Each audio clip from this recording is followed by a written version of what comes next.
All right, Anthony Napolitan, thank you so much for being on my podcast, man. Thanks for having me. I'm a big fan.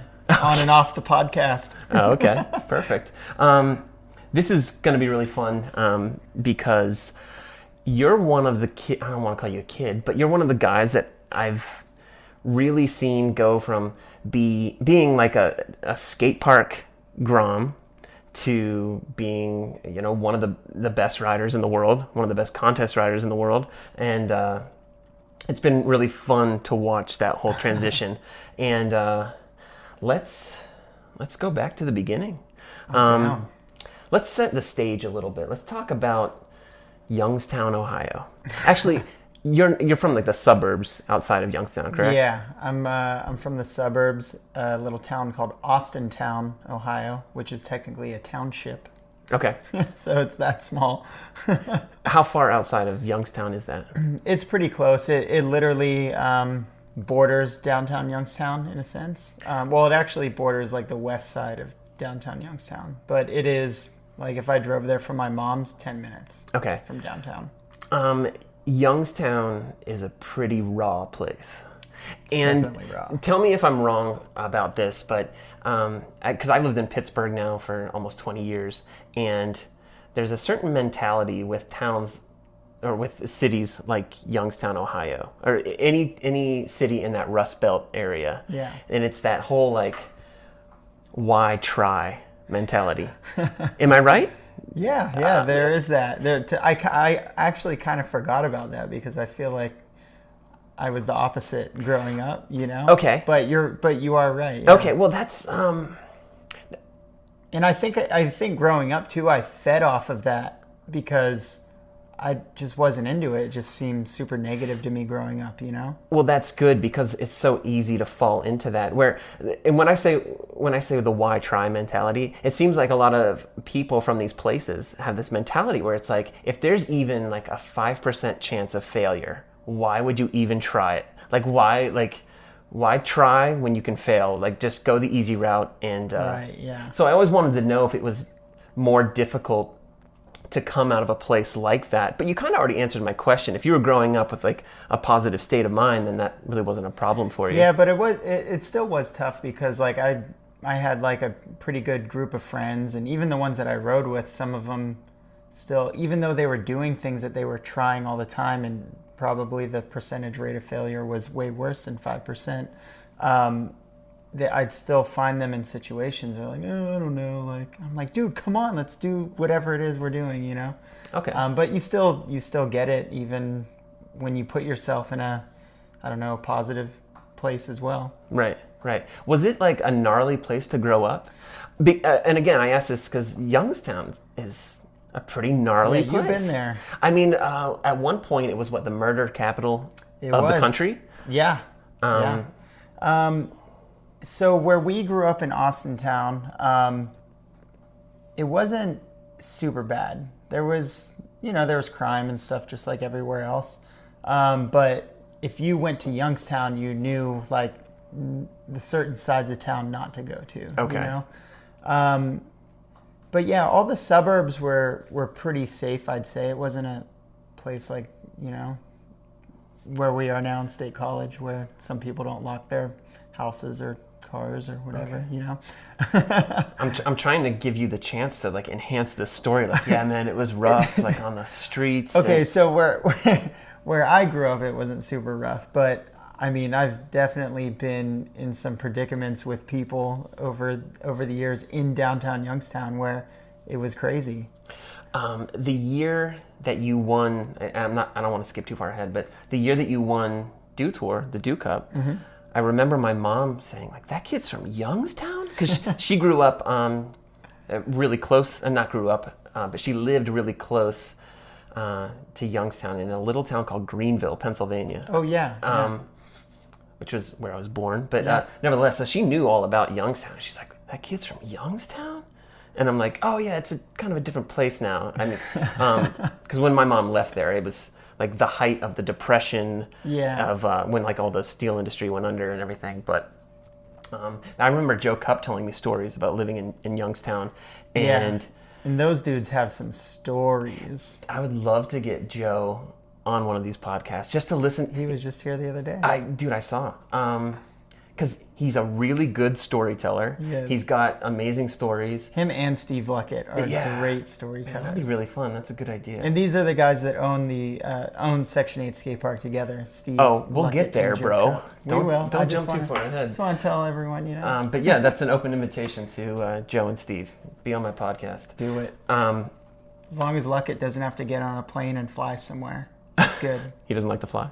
He's never flown and doesn't like it. Oh, okay.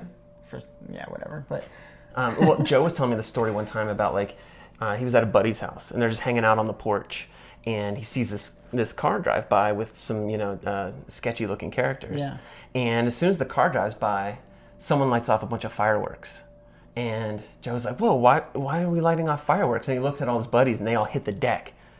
And Joe's like, "What's happening?" And he doesn't realize it, but it's a drive-by shooting. Right. Those fireworks are gunshots. Yeah. And I was like, and you're just sitting there? He's like, yeah, I'm just sitting up in my chair. And all my friends are hitting the deck, and there's, bullet holes in the house behind me. I'm like, dude, that's gnarly. Is that what Youngstown's about? And he's like, yeah, man, it's crazy.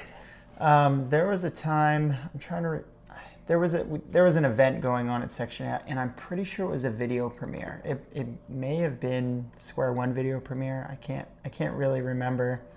But the after party was in downtown Youngstown, and I was not old enough to be in the bar, but I was in the bar, and we had Jay Loychek and we were splitting up a crew with Chase Hawk, Randy Brown, and Chase Dehart, because Chase Hawk was riding East Coast trails a lot that summer, and then they wanted to come to Section 8 and just ride for a couple weeks or whatever. So, Chase would stay at my house and he'd go to Jay's, and Dehart would come to mine, or whatever it was, And we all went downtown for the after party, and we used to go to this place. I'm trying to remember the name of it. Pogo's?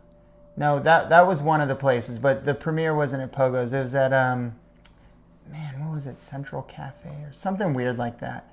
And the premiere's over, the bar is let out, and in downtown Youngstown, the bar next to the premiere bar, which is always filled with skaters and BMXers, the bar next to it was a predominantly African American bar that was a rap bar. Okay. And they would always, obviously, last call would come on, everyone would leave.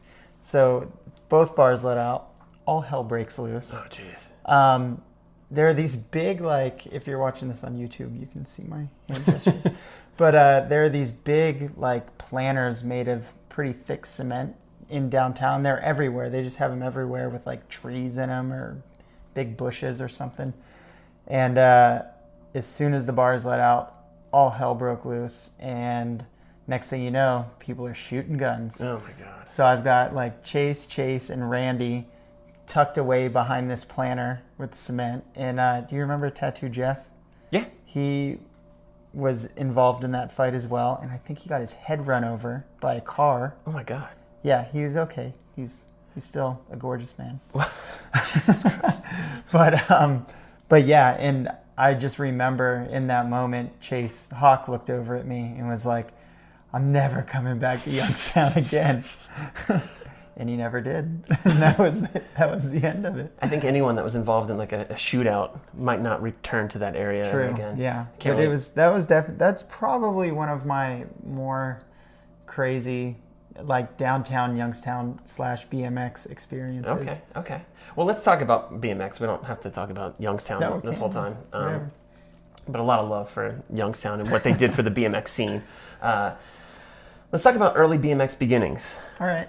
Because to me, I don't know much about you prior to Section 8. Was there an Anthony Napolitan on a BMX bike prior to Section 8? There was, yeah. And I think I've told this story probably a million times, whether it's been on, newspaper, TV, podcast, written interview, whatever. But I was into team sports growing up. So I played football mainly. And I was in middle school, and one of the kids on the team had a BMX bike. And every day after practice, he'd grab his bike, and a bunch of buddies would come into the parking lot, and They'd like ride flatland for a little bit and then they just like kind of pedal off. So one day I asked them, I was like, yo, what's up with the bikes? Like, what do you guys do? You know? And I had seen like the X Games on TV before, but like living in Ohio and in Youngstown and Austintown, which is even smaller of all places, I just didn't think that was like a thing where I lived, you know? And he was like, yeah, like we go and ride street, and I have ramps and we have dirt jumps like down the road. And I'm like, no way, that's cool. He's like, yeah, you have a bike? And I'm like, yeah. And I had this like Huffy with a 1-inch steer tube and just total crap, you know, Kmart bike or whatever. And he was like, come over this weekend and like we'll ride. I'm like, all right, cool. So I went over there. My bike was just not up to par with their bikes. They had like 6 Schwinn's, you know? Yeah. Because we had a Schwinn shop where I grew up. And the kid that invited me over had 2 bikes. He had like, what was it? He had a Hydromatic, which was Jay Miron's like complete bike that you could buy. Yeah. And then he also had a, what was it called? It was BF's like Blue Falcon version, but it wasn't a Blue Falcon. It was like the same level complete as the Hydromatic. Was this kid rich? He wasn't. No. 2 bikes. He wasn't rich. Yeah. He lived in a normal house. Okay. But yeah, he had 2 bikes, and he let me like ride the Hydromatic because it had pegs and stuff. It was heavy, 50-pound bike, you know. But yeah, he had grind ledges and a quarter pipe, which to us it was a kicker ramp. Okay. Really. But I learned double peg grinds and feeble grinds that day, and then I jumped. They had 3 jumps in a row, and I jumped the first jump like my first day, and I was just hooked. I was so psyched. Oh, that's rad. And that's kind of where it started. I ended up, I think, mowing lawns and shoveling driveways and saving birthday money and stuff so I could go buy a Schwinn. And I ended up getting a Schwinn Predator, which was like the race frame. Mm-hmm. But I got it because we rode dirt, and I thought that's what you did, you know? Yeah. So I had a Schwinn Predator, and then someone actually stole that out of our garage. Like my bike and my brother's bike got stolen. And at that time, I don't think my brother was super into BMX, but it was just another bike in the garage, so they stole it anyways. Yeah. And then we ended up getting like homeowners insurance money for it, I think, and I ended up buying a Powermatic, which is like the level below a Hydromatic. So it was like it had pegs, a gyro and stuff, and yeah, we rode everything. We rode flatland, we rode street, we rode ramps, which were my buddy's like kicker quarter pipe in his yard, but we mostly rode dirt. That was like the thing. So it was like a basic day for us was like going to the trails, riding, and then we'd ride street at night.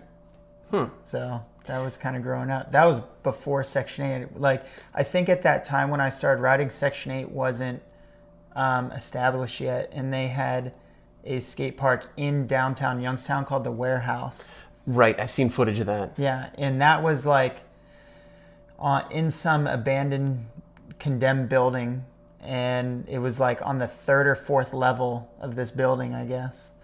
And it was pretty sick skate park. I had never been there. One of the other kids that I grew up riding with went once or twice, but it was pretty sick from all the videos and photos that I saw. Yeah. And I know they threw like TVs off the roofs and like did all kinds of really crazy wild stuff there. Were they actually like, was it like a skate park that you pay to get in, or was it just like a spot that they had? To be honest, I don't know. I don't know if they made people pay to go in it, because technically I don't think they were even allowed to be there. Oh, okay. I think they just they went into this building and figured out how to turn the power on. They didn't even have running water. Like Luckett had some kind of like crazy water system that he made out of trash cans and PVC pipe. Oh my god. And you know how Steve is. He's just comes up with these ideas and makes it happen, right? Yeah. I remember one time they got like a new urinal at Section 8, and it had like this tricked out sensor on it. Yeah. I'm like, where'd you get the sensor? He's like, I stole it. I'm just like, okay. Sounds like it. But okay, so you were riding BMX prior to Section 8. I was, yeah. So Yeah. learning a lot about you already. Yeah, and we rode a lot of flatland too. So like, I don't know, for instance, like if we on like a Bikes Over Baghdad trip or somewhere where there's like a flatlander, I like grabbing like a flatland bike and just doing what I know how to do on it, which it really isn't much. It's Right. like, you know, a lot of scuffing and pivoting and weird that's stuff cool. like that. But yeah, it's funny how like I learned those tricks over 20 years ago. Yeah. And you can just grab it and kind of still do it, you know. But yeah, that was life before Section 8. I learned how to do decades, flat ground decades, when I was younger, when I was a kid. And I've always been able to do decades. And I was over in Latvia last summer, and I was hanging out with Will Stroud. Yeah. And we had just wrapped up the production on Simple Session for the summer edition. And I was like, oh, check this out. I was like, oh, check out this decade, Will. And I went to do the decade, and I got like stuck halfway. So I'm like over my bike, like, oh shit. And I ate shit so hard. I like elbow dropped the ground, the concrete, and all the production people were like, oh my God. Our host just totally killed himself. He's gone. But that made me think, when you're like, yeah, I can still do all that flatland stuff. Yeah. Like, I can't. Decades are the one thing that I didn't really learn though. Well, don't bother. They're dangerous. Yeah, and that was kind of part of the reason I wasn't ready. I always saw like a couple of my buddies that kind of stuck to flatland, like learning decades, and they were falling hard. And I was like, oh man, I think you fall harder when you're like only 3 feet off the ground, Yeah. as opposed to rolling the windows down in the air. Yeah. Which I still think that's the truth. Dude. But I never learned them. I could never commit to them. I'd like put my foot in between the top tube and the seat post and like do the endo and rock back and like, not doing it.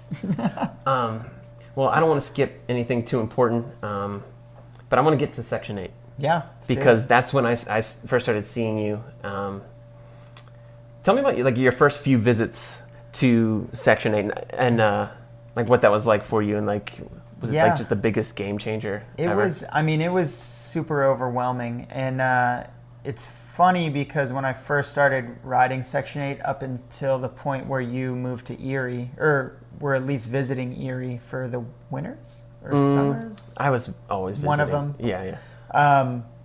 The skate park had gone through so many changes. So the first time I went to Section 8, they actually had just put the bowl ramp, or no, the bowl ramp wasn't there yet. Okay. And I don't even think the bank to wall was there either. It was like the 4-foot box jump, the vert wall, the 5-foot box jump, and then it was an 8-foot quarter pipe on one side, and then it like angled and transitioned down to a 6-foot quarter pipe. Okay, I remember that. Yeah, I rode that a couple times. Yeah, so it was different because we didn't have ramps to ride. We were like totally carving the quarter pipe like a berm and like pedaling our hearts out to not even front wheel case the box, you know? So it was a huge learning curve. Yeah, man, it was crazy. It was cool because like we got to meet a lot of people that we didn't know rode BMX, and we got to see people really ride BMX. Like, to be honest, like one of my very first impressions of someone really riding BMX was at Section 8, and it was seeing Joe Cup do Supermans over the box jump, the big box, Wow. and Catfish doing decade airs over the box jump. Over the big one? Yeah. Holy shit. Which was pretty crazy. Yeah. But yeah, I don't know. Wow. Yeah, I remember that old setup. I came up to visit Todd in Pittsburgh, and it rained, and we ended up going to Youngstown. It was like that old setup, and I remember I watched Joe Cup ice pick grind over the kicker. Oh yeah, yeah, like across, down, across kind of deal. Yeah. I was like, damn, dudes are good here. Yeah. And it's funny because Wessel was over here the other night, and we were kind of talking about that stuff too. And Nate was just talking about when he was building the park originally, and he was like, "Yo, you dudes know you have like the craziest skate park here." Like those dudes in Youngstown like told Nate what they wanted, and Nate started building, and he thought it was crazy.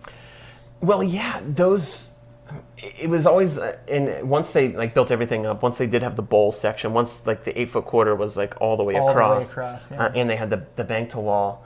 Like I remember going there, I'm like, damn, this place is gnarly, and it's like you guys didn't even realize it because you had grown up Totally riding big ramps. Yeah. And I think I remember thinking the same thing. I'm like, these guys have no idea. Like, all these kids are going to get really good, Yeah. real fast. And I was having this conversation because Jay Loychek was also here the other night, and we were having this kind of similar conversation where, man, what were we talking about? We were talking about the mini ramp and how awesome the mini ramp was for us, Right. but not for like people first coming to ride it. Oh yeah. And I was just saying how the mini ramp was like the best mini ramp ever, and I think because we were so young and we grew up only knowing how that skate park was, that we didn't realize like how good of riders we were then. We just thought we were like every other like bike rider riding any other skate park somewhere else until we left like that area and we were like, oh crap. You had to have been like, if you went to Changa, you had to have been like, wow, the ceilings are really low here. But the locals at Changa were really good too. Good in a different way. Right, totally. I always felt like the locals at Changa World were like a lot more technically, like they could do a lot of like a lot whips of peg and bonks. And, yeah. Oh, with the peg, like the Brankachinsky peg bonks and all that stuff. Like, and I think it's just because the ceilings were so low. but yeah, dudes at Section 8 were like blasting. Right. And case in point was Jay Loychek, a name you've already mentioned.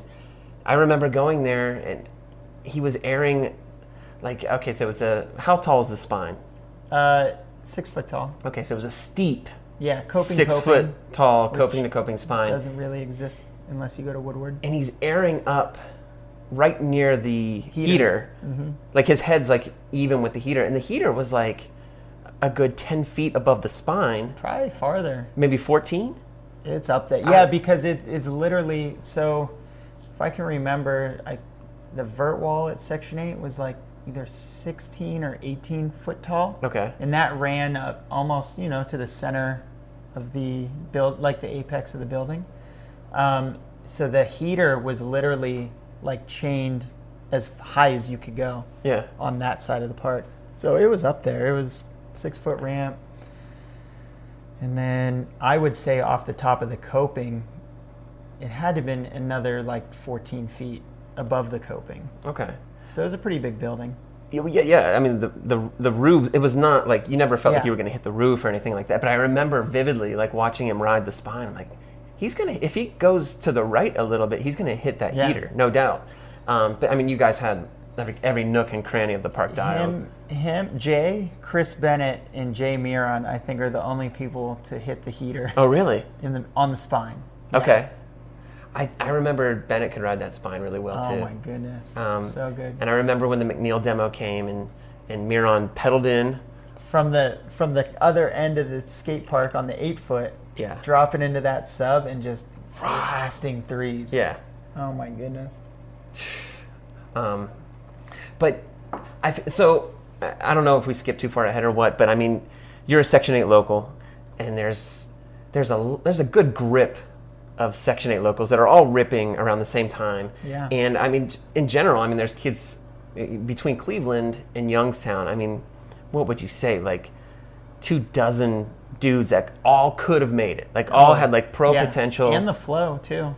Oh, I forgot. Yeah, and Columbus too. I think Columbus was a little bit... Just because it was like it's like a 3-hour drive, I think. Right. From Youngstown and maybe 2 from Cleveland, but... maybe I associated Cleveland and Youngstown together because that whole totally, Rust Belt an thing. Hour away. Yeah. And same with, I think, Pittsburgh too, because if you were coming from Cleveland, a Section 8 was an hour. If you come from Pittsburgh, it was close to an hour as well. Maybe a little more, right? Yeah. Used to drive it. Oh, yeah. Like every Tuesday we'd shred. Yeah. But so tell me about like your crew. Like who was your regular crew when you're, in your formative years when you're like, a lot more comfortable on your bike. Obviously, you're not doing a lot of flatland anymore. But like, who was your posse? Well, it was Jay Loychek. Nice. Steve Cuesta. Awesome. Steve would because I didn't I mean, I got my license in Ohio. You can get your permit at 15 and a half, and then you can drive at 16. Okay. Which is a lot earlier compared to other states, I've heard. Okay. So for many years, he was driving from like a city it was like 3 cities away. He'd come pick me up, and then we go to the skate park. So he was always picking me up. Okay. So yeah, it was, dude. We're gonna try and dig deep here. It was Cuesta, Jay Loychek, Sal, and Pat. Oh man, yeah, I forgot about those guys. Obviously Joe Cup. Man, who else was? But Joe Cup and Eric Sargent. Oh, yeah, Sargent. Yeah. Yeah. But like Joe Cup and Luckett, they were quite a bit older than you guys. Yeah, and yeah. Catfish as well. Yeah. Like, because you guys. Same with Pat and Sal too. They were a bit, but they were kind of always there. Like Pat, Sal, BJ, Joe, Steve. I guess that would be their generation. Okay. I guess the generation coming up with the skate park, it was Jay, Cuesta, Eric Sargent, this dude Rudy Linder. Okay. Man, I'm trying to remember some of the other names. There were a lot, though. Well, Grant Berger. Okay. So yeah, I know who all those guys are because I used to be up there all the time. Yeah. And every time I'd come back, I'd be like, man, these dudes got like so much better from the last time I was here. And we've already talked about Loychek like airing up near the spine. Yeah. That dude Rudy would always be doing some weird stuff. Yeah. And then Cuesta, man, Cuesta was so unique. Oh, totally. Yeah. I think Cuesta is way more appreciated now. Like his riding style might be more appreciated now than it was back then. Because back then, like you and Loychek and even Rudy and Sal and like you guys all had like a very similar style. Yeah. Like just blasting, big airs, big tricks. But Cuesta had some like new age different shit. His bike looked different. Yep. He rode different. He acted different. Yeah. He's creative. Very creative and a little bit kooky, and I don't mean that in a bad way, but like back then being kooky, you're kooky. Right. Now if you're kooky, it's like, man, that dude's pretty cool. He was a little ahead of his time. It's funny because there's a lot of tricks that people do now, and I'm like, of course I did that. Dude, totally. 15 years ago or more, Dude, the 360 fast plant that he would do over the box. So sick. Like, I was like, his legs aren't that long, but when he would do it, it's like his leg grew an extra foot, and he would like plant it. Like, this is like a 5-foot tall box. Yeah. And you got to go fast to clear. You got to haul ass at it, and he would do that 360 and like plant his foot in the middle and then clear the box jump. Yeah, he'd do like an alley-oop 3 like across a box jump, and then he would take his inside. Well, no, I guess it would be his outside rotating foot off, fast plant, and then get back on the bike. Yeah. Like super smooth. I've never seen clear the whole thing. Never seen anyone else do that. He's blasting backflips. Yep. He's got his 720s. Yeah, and his bars were super far back. I remember the first time I saw him, like, dude, did you like wreck and your bar slipped? He's like, no, that's how I run them. Yeah. I'm like, whoa, okay. And as he got older, they just progressively got farther and farther. Yeah. It's like the opposite of Nastasio. They're going in different directions. Yeah, they are going in different directions. But yeah, like 540s on the 8-foot. And yeah, like you mentioned, the 720s, like his neck's all contorted and everything. Yeah. There was the one year at Metro Jam. It's like 2005, I think. And Cuesta killed it. Yeah. He should have qualified like top 3, but he didn't make the finals. And I was like, I saw him the next day, and I'm like, dude, I'm so sorry, but you killed it yesterday. And he was so confused. He's like, that was the best I could ever ride. Yeah. He's like, if I can't make it with that, what the hell am I doing? Like, yeah. I'm like, dude, you just got robbed. That's all it is. Like, everyone was and everyone was talking about him because he's doing the Spider-Man shit on the fence. Yeah, like he's running across the wall with his legs and his arms off. Yeah, and like people didn't know what to think. They're like, should I applaud or should I just like? The people were just so confused, and maybe that's why he didn't get the scores that he deserved. But like, if he did that same run today, or if he was doing those same runs today, like, oh yeah, finalist, no problem. Like people love that stuff. Totally. Like my friend Mason.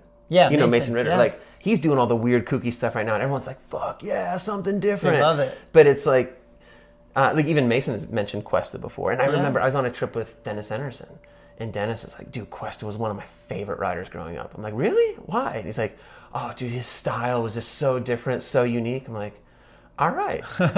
And we'll end it with Cuesta had a tattoo on his shoulder called King Shit. Shit, yeah. But anyways, this is your podcast, and I'm sorry that. No. I like talking about all the this locals. This is part of it. And to be honest, the thing that I like most about Section 8 and having all those really talented riders to be around and feed off of too was just the progression. It was so much fun.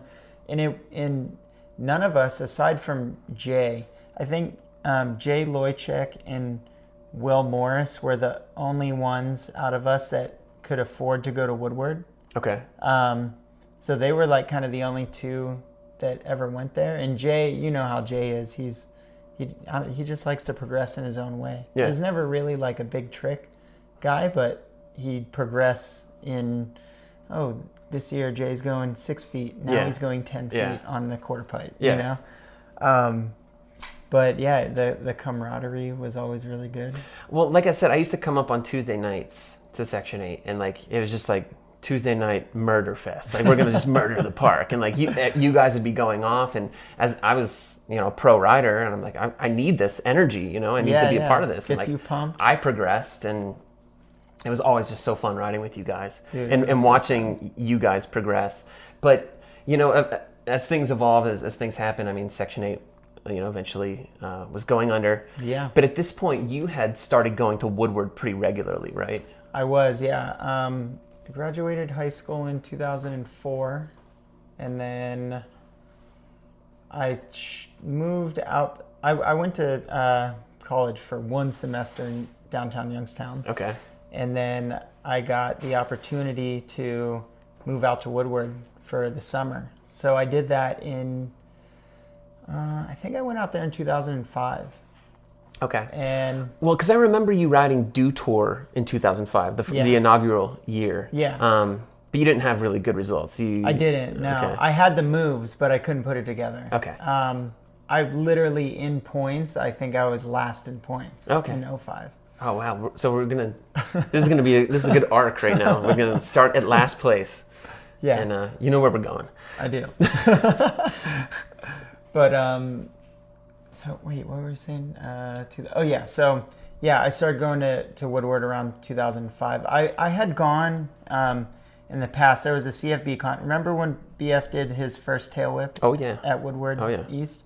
I went to that CFB, and I was gonna compete in expert dirt, but I sprained my ankle and I couldn't walk, so that I kind of blew that Woodward trip. And then we went to X Games. Jay Loychek and I went to X Games in Philly. I think you remember this because we were like, Chris, we were in the stands, and you're like, oh my God. Yeah, I'm a big superstar up there. These guys. Yeah. But right after that, Wessel was like, dude, you guys should come to Woodward with me after. And we're like, no way. So like Jay's parents like drove us to Woodward after X Games, and that was the first time. That was 2002 X Games, or maybe 2003. Yeah, 01, 02 was Philly. X Games. So it was 02. I always go back to this picture in my head of the X Games poster that they give you when you walk through the doors as a spectator. Yeah. They give you like a rolled up poster. Yeah. So I always go back to that on my wall, and I'm like, I think it said 2002. Yeah. But so we went to Woodward, and that was like kind of my very first time like riding it for a day. It was cool. Okay. Yeah, it was good. But 05 is the year that like I got to go there a bunch. We had to learn things the hard way at Section 8. Dude. Asphalt, flooring. The place was gnarly in every way. Like if you fell, you lost so much skin. Oh yeah. There's a clip of it was like the roughest asphalt you could ever pave. They went on Road Fools 3. They went to Section 8. Or 4. They went to. It was 4. Yeah. I forgot. You're kind of like a props you're historian. Good. But now I remember like Van Homan ate shit. Yeah. And you see him drag his knee across the ground. You just see the skin. Yeah. Like just. Yeah, you see the mark on the ground. Come off his knee. Like That stuff was brutal. Yeah. You kind of had to be like that was the thing growing up when I was a kid, like learning tricks. Like we didn't have foam pits or resis or anything like that. It was like either build like a dirt jump and do it, which that wasn't something we really did because the biggest thing we could ride was Section 8. Yeah.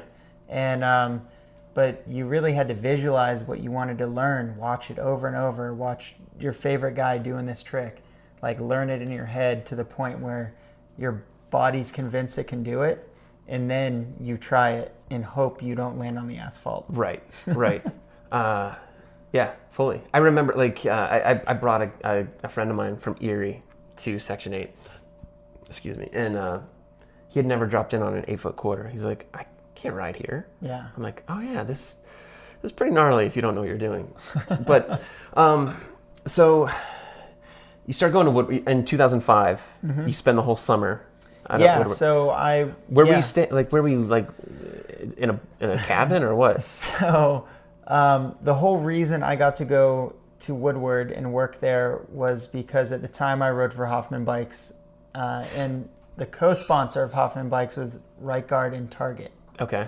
And when I went to the CFB in Oklahoma in 2005, which I think it was in the spring in Oklahoma, I got to meet a woman named Kathy McGrath. Yes.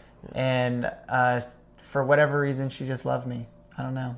You're a pretty lovable guy. we became really good friends. And she called me one day and she was like, what would you think about living at Woodward Camp for the summer? And I'm like, what? This is crazy. I'm like, that would be amazing. I was like, but at the time I worked in Youngstown. I worked for a heating and air conditioning company, and I drove big like stake body trucks around with either brand new air conditioning units or like stuff to install in businesses, or like I would pick stuff up from job sites, take it to the scrapyard or bring it back to repair it, whatever it was. So I was like, I think I was making like $350 a week. Nice. And I told her, I said, man, I don't know. I was like, I work this job. If I could make like $350 a week, then I think I can do it. And she just laughed. And she goes, I think you'll be able to do it. I was like, all right, cool. And they ended up paying me $500 a week. Oh, damn, that's sick. To be out at Woodward. To live at Woodward. Yeah. Now, since you're living at Woodward for that summer, was it kind of like a plan? Were you like planning to like dominate in 2006? Because to me it seemed like overnight. It was like, yeah, I knew Anthony as like, Section 8 kid, super good. I'd seen it at contests, and like you said, like you had the moves, you just couldn't really put it all together yet. Yeah.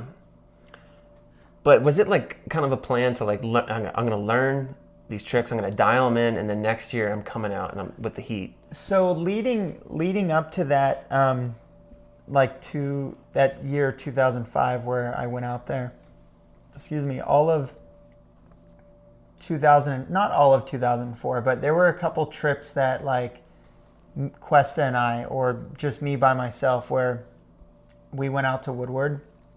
And it was because when I was, just like you, when I was a kid, I met Kevin Robinson, and he just saw me riding. I wasn't afraid to like go up and introduce myself to people, because I see pro riders and I'm like, holy crap, that's Kevin Robinson, that's Chris Doyle, that's Chris Bennett, whatever, So I always wanted to like meet these guys and just say, oh, hey, I'm Anthony. Like, yeah. And then we end up riding and become friends, right? Yeah. So Kevin was, I don't know, just stoked on my riding and me being polite, I guess. And he had given me his number. This is probably back in like 2002 as well. Okay. And he was like, anytime you want to come out to Woodward, like call me. He's like, just call me whenever, we'll catch up. So I would call him like once or twice a year and just like say, hey, how's it going? Catch up, whatever. So right around 2004, when I turned 18, I could actually go there by myself, you know? That was the thing. Kevin was like, when you turn 18, call me. You can come out to Woodward anytime you want. So I think we went out there like a handful of times. And that's when I started learning like front flips and some of the other crazy 360 stuff that I had like dreamed of learning. You know? So when I went into 2005 Dew Tour, like I had the moves, but I wasn't, aside from riding like contests at Section 8, I didn't really have that much contest experience. I think I rode like one Vans Triple Crown in Cleveland, and that was like the first big contest I ever rode. Okay. And so when I went into Dew Tour, like I could do the moves, I just couldn't put it together.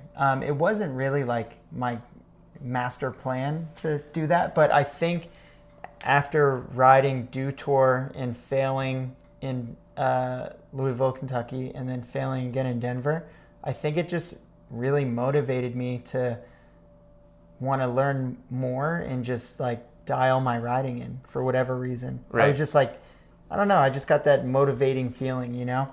And we were like watching all the Dew Tour events in Bud's Barn at Woodward, like when you guys were all there. And not that I was really like studying runs, but like I was just like sick, like it was in my head, you know? Yeah. And then I literally spent all 05 of summer like riding like a madman. Yeah, people would, I mean, as we all know, Pittsburgh's pretty close to Woodward, but people would come to Pittsburgh and I'd see them like at the trails or something like that. And I remember one kid, he's like, yeah, I was at Woodward last week and Anthony Napolitan front flipped over the high jump bar. And I'm like, what? He does front flips? And he's like, yeah, he does really good front flips. I'm like, he did it over the high jump bar? He's like, yeah, and it was like, the high jump bar was high. Yeah. And I'm like, Anthony? Really? And that's when I was like, oh, Anthony might be like a big threat next year. And then like more stories just started coming my way. And I think it was like the last Section 8 contest, like Section 8's closing. Yeah. And you were there. I hadn't seen you in a while. Yeah. And yeah, because you were traveling for contests and all that stuff. Because I think the final event was in the fall. The final event of what? At Section 8. Okay. It was in the fall.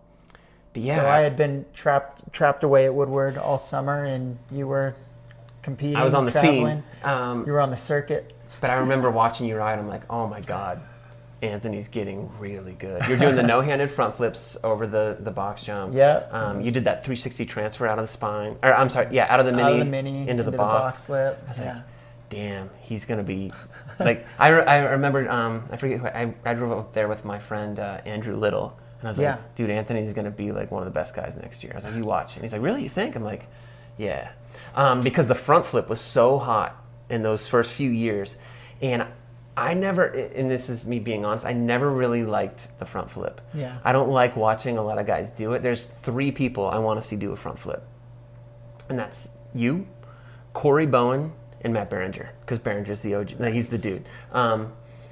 But I just always think front flips look kind of sloppy. Like people like, twist around a bunch. Some people get pretty wild. And they wrangle them around. And I'm not going to call anyone out. But I always thought like you and Bowen like did the perfect, like you stay perfectly straight.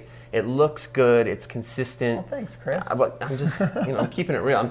But for the most part, I never really liked him. But I was like, damn, he's got a good front flip. That's going to take him pretty far. And sure enough, 2006, Louisville, Kentucky. Yeah, it's on. And it was pretty cool because at the end of the summer at Woodward, I didn't want to leave. I was having a blast. I made a ton of friends, and a lot of those guys that I was friends with lived at Woodward full time, and I was just like pumped. I just wanted to be there. So I think I approached Andy Alvarez about it.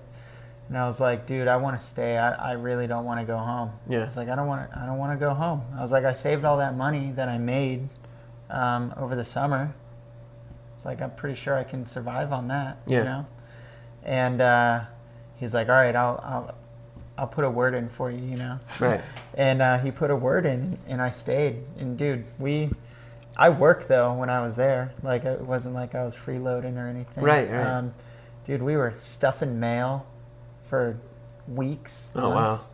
Wow. Dude, doing some sketchy stuff, changing light bulbs at height on extension ladders. Oh, wow. Cleaning foam pits out. Ooh.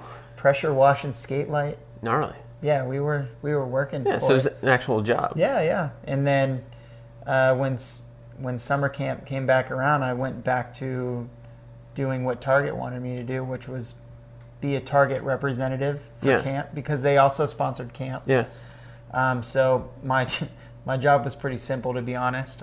It was basically like ride with the kids, reward them for like progression or just being cool kids. So Kathy every year would send me like a milk crate of Target gift cards. Oh, wow. Yeah. They were all $10 gift cards, like, dude, thousands of gift cards. Yeah. And I would pass them out to campers. I was always hooking the staff up with them because, you know, they don't live the most luxurious life through summer camp. They need things from Target too, you know? Dude, I love a Target gift card, man. That's like yeah, gold. I know. But yeah, so that was kind of my deal. Just be a good representation of the brand and stoke kids out, stoke the staff out. Sounds like stoke a dream pro job. riders out. Yeah. So I went when winter was over. I went back to doing that, and I did that a couple cycles. I bought a house in 2008, so I was literally living at Woodward from 2005 until 2008. Okay. Yeah. But I mean, 2006, 2007 was like contest domination time. Yeah. Am I right? Yeah. Well, 2006 was some serious contest domination. Well, time that for was, sure. I remember in Louisville, you had to go through the open qualifier and everything. Yeah. And this is a funny memory that I have. But at that time, you were driving a Chevy Cavalier. Yeah. And you win the dirt jumping contest. You virtually, I mean, I don't think a lot of people knew about you. I mean, obviously I knew about you, but like, I remember after you won, like, I forget what first, $15,000 or something like that. I remember Budden Deck comes up to me, he goes, man, 15 grand. Imagine how he's going to trick out that Cavalier. Dude, I was losing it. I was love Budden Deck. It's like, that is a... Oh my gosh. There was no trickery. I didn't do it. Well, yeah, I think after that year. So you just went stop by stop. Was it like all top 3, top 5 finishes? Yeah, for the most part, I won the first one, and then I took second place at Denver, and then Portland I got third, and then San Jose I got 7th in San Jose. Still made finals and stuff, and then that fired me up because I had the points lead up until San Jose. Yeah. And then Parslow pulled ahead into the points lead. And then going into Orlando, I trained. I was training for real. I was at Woodward and I was putting in some serious work on the tricks that I already knew how to do, but I was putting work in on other tricks too, like just in case I needed to. Well, right, you want to, and plus you want to have those tricks so consistent that you can almost do them blindfolded. Totally. You never know if it's going to be windy. You don't know what the jump setup's going to be like. Exactly. Dude, one year in, I think it was Portland when you front flipped the long and low. Oh yeah. Dude, that was the gnarliest front flip I've ever seen. I'm sorry, but like, because you shoot down the roll in, and I mean it was just a skipper. Yeah. And no one was tricking. It was like turn downs, and the back flippers could backflip it, which was cool. But no one was really doing anything else on it. But I remember you front flipped it, and I don't know if you did it in the contest or not, but you did it in practice. And you're like, I don't really like it. But I was like, that was fucking gnarly. It's only a 2-foot tall jump. Yeah, it was. I remember it being pretty sketchy. I knew if I did it in the run, it might just blow the whole run, you know? Yeah, but dude, that was like one of the gnarliest front flips ever. And I don't think anyone ever like really mentions it or anything, but I remember standing there, I'm like, whoa, dude. I 3'd it in practice, and I did it, and I was like, that was the fucking scariest 3 I've ever done in my life. And TJ Ladd was like, dude, I can't believe you did that. I'm like, yeah, I'm not going to do that anymore. Like, similar to your front flip, right, like, I could just blow my whole run right there, you know? Yeah, so, totally. What were we saying right before that, though? I had something in my head that I wanted to say. We're talking about... Oh, yeah. So going back a minute to Orlando. So I was, I was pretty fired up, and I went in there, and I was like, I'm winning this contest. No joke, like the first day of practice, I had a good practice, and then, because back then, we had like 5 days of practice, I think. We had a lot of days, at least 4. Yeah. And dude, I got sick, like bad. I was so sick. Couldn't even get out of bed sick. And I kind of like battled through it, and I made it to the practice that we had right before finals. So I think it was like, had a allotted time for practice before the final, and then a big break, and then we got like a 30-minute warm-up before they started the show.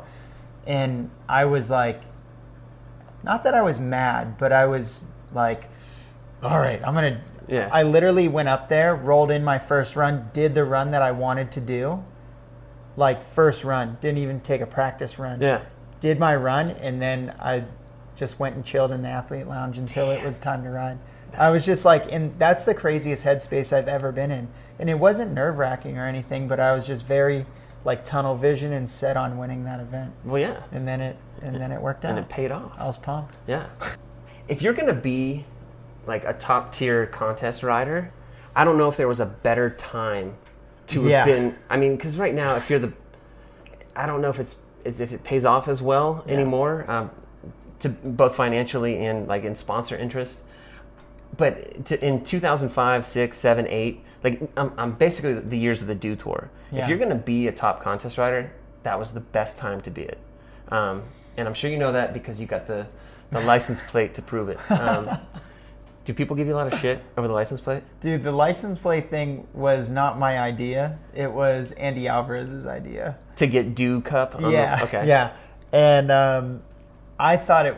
I mean, you know how Andy is. He has the best sense of humor, and he's super funny. Yeah. And, dude, when he said that, I just laughed. I swear I laughed for like a day straight. And I was like, okay, I have to get it because it brings that much happiness to me in a joking sense. But no, I never really got any crap for it, really. At least not to my face. But it's funny, though, because... like behind the scenes of the Do Tour, and I heard this story from someone behind the scenes many years later. They were super psyched on it because that was like a turning point for them when they were like, yeah, like that was the second year in. They're like, the athletes are like, love this tour. They're embracing it. Like they embrace the brand. Like, look at, he got this license plate or what, you know what I mean? Like that was like, without us knowing, that was like a cool, kind of like they saw that we were stoked on it. Yeah, you know? Dude, So who knows? my bank account was stoked on it. Yeah, same, mine too. Dude, they paid for my wedding. They put a roof on my house. Not to mention too, back then, like you got like sick sponsor contest bonus incentives. Oh yeah, yeah. Those were good. Good Those days, are the days. Damn. If anyone wants to sponsor this podcast, sponsored by Mom Wines. Yeah, we're pouring back some Sarlos and Sons. Shout out to Keith Sarlos. Yeah. For the great wine. Do we actually know that person? I don't know if you've met him, but you've seen him on Heath Pinner's stories a lot. Oh, okay. Shit. He's him and Carrie and Heath. They're good buddies. They all live in the same town. Okay. Well, pull the wine in closer. Yeah, there you go. We'll plug them. Like, let's. Boom. There it is. Well, we don't want to block anyone. We'll Yeah, we'll have it right there. Try not to knock that over. Again, the YouTube experience, you can see what we're talking about. Otherwise, you have no idea.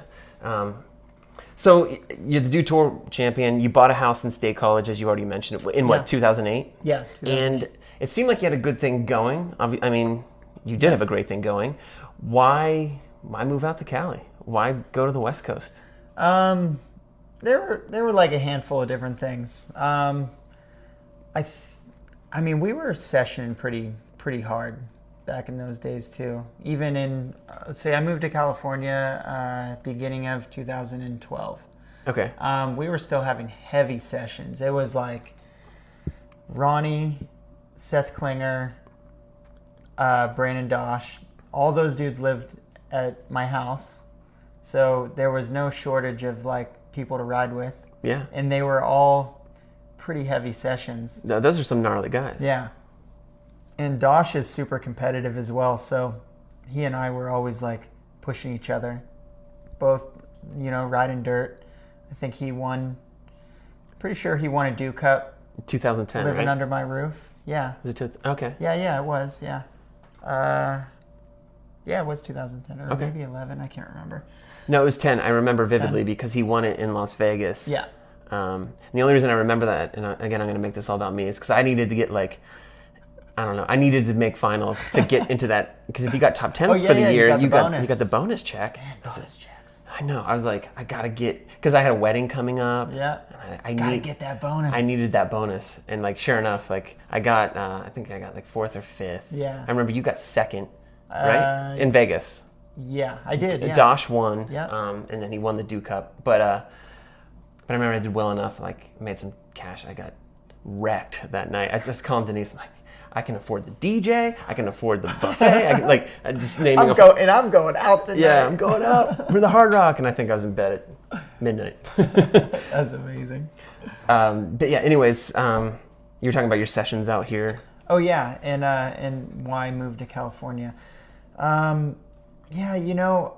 I think I was falling into this routine that I was kind of starting to get agitated with. Like maybe not agitated, but I was the thing, that feeling you get for change was starting to build up, and it was hitting that high point where like it was gonna boil over, Okay. And the thing that actually like kind of spawned the whole me moving was Ronnie moved out first. Okay. So he was living in San Diego, right? Yeah, so he moved to San Diego to film his market part with Dennis and that crew for 2 years. Okay. He lived in San Diego. And that was the moment I realized, like, I think that I always just felt like I was stuck in State College because I bought a house and all my stuff is there. You know what I mean?